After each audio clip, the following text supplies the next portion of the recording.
What up, everybody? Hey, folks. I wanted to make a video and let you guys know that I've had it up to here. I'm done with the A word. I'm done with the A word. I've had it up to here. And if one more person tells me, anyways, I'm going to explain what I mean. Before I do, if I could get you guys to do me a huge favor, run on over, hit that like button, subscribe, comment, and share with everybody you know. I greatly appreciate it. The A word. Without further ado, and no, that's not the A word I'm talking about. Without further ado, let's get into it. The A word. The A word. I can't imagine what word you guys are thinking of right now. It's definitely got more than 3 letters. It's definitely not a do or the other one. The A word that I'm talking about is accountability.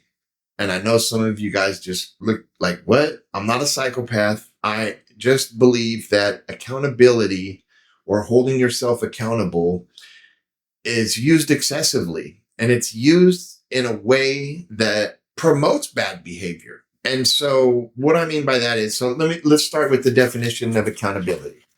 What Google says, and this is the understanding that I've kind of always had in the standard issue understanding of hold yourself accountable, means taking ownership of your choices and actions without making excuses or blaming others. Accountability is the obligation or willingness to accept responsibility for your actions, decisions, and outcomes.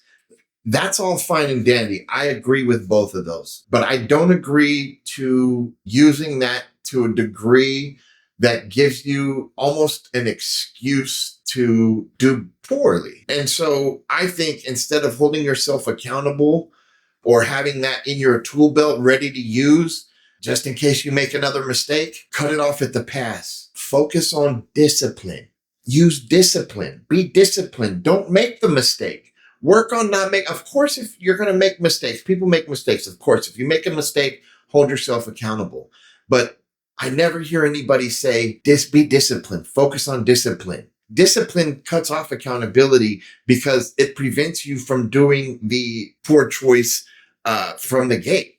So, if you're disciplined and have good practices and good routine, you're not making as many poor choices. So, I tell my daughter that all the time. Don't focus on waiting to make a mistake to hold yourself accountable. Focus on not making the mistake. Focus on not having the poor outcomes. Focus on not needing an excuse because you've done well enough by being focused and disciplined. Does that make sense? So I know I came in kind of hot with up to here with the A word. To a degree, I am.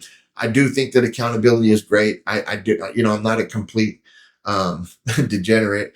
I do think that you need to be responsible and accountable for your mistakes. But I also think that a lot of mistakes can be avoided if you're disciplined.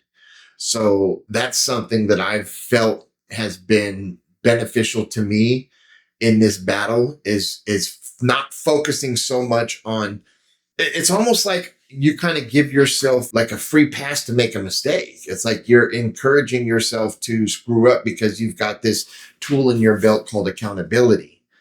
As long as I hold myself accountable, I can make mistakes. It's fine. Okay, well, why not prevent yourself from making those mistakes? Why not focus solely on discipline and focus on not needing to hold yourself accountable? Does that make sense? So I just kind of wanted to share that with you folks. I hope, I don't want to be too harsh about it. I'm not trying to offend anybody because I know a lot of people have said that well-meaning, and I understand. Like I said, accountability is great. Discipline is better. I hope you guys liked the video. I appreciate you guys checking me out. And before you get out of here, if I could encourage you guys to do me one huge favor, it don't cost anything. Hit that like button, subscribe, leave a comment, share with everybody you know. Help me get this algorithm jumping. I love you guys. Peace.